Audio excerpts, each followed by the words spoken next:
24 февраля в картинной галерее города Камрад была открыта выставка военной формы конца 20-го, начала 21 века. Эксклюзивная экспозиция, которая насчитывает 232 экспоната, была предоставлена частными коллекционерами Петром и Андреем Костиным. Уникальные формы, за каждой из которых наверняка стоит судьба человека и даже эпохи. Только данная форма, то, что за моей спиной, эта форма принимала, конечно, в 1945 году в военном параде принимала участие. Видите, это вот такого плана уникальная форма со всеми регалиями, орденами. Здесь представлены военные формы различных исторических периодов Молдовы, России, Украины, Греции, Англии, Африки и не только.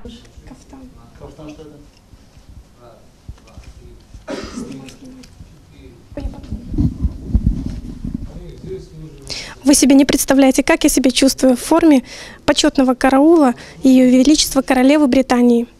По мнению старшего лейтенанта Камрадской воинской части Максима Герги, данная выставка является хорошим показательным примером для ребят, проходящих службу в армии. Они просто смотрят, вы сами видите, у них глаза блестят. У нас в Молдове такая выставка, в первый раз не играю за Молдову, говорю, именно за Камрад. Здесь представлены все рода войск, начиная модели образца 43 года и на нынешний момент. Они в основном в части вет подполковников, полковников.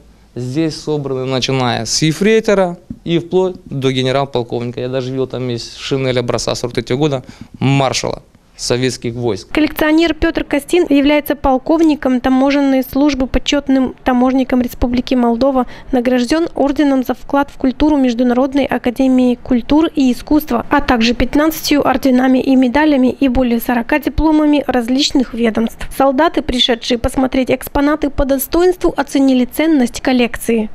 Формы очень интересные.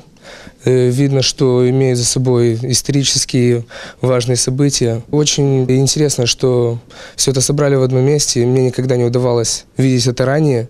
Это видно, что коллекция занимает не последнее место в мире. Человек, за что мы ему очень благодарны. Как отметила директор картинной галереи Ольга Унгуряну, выставка военной формы продлится не меньше месяца. Следующая выставка Петра Костина в Камраде – это коллекция старинных икон 17-18 века, которая также пройдет в картинной галерее.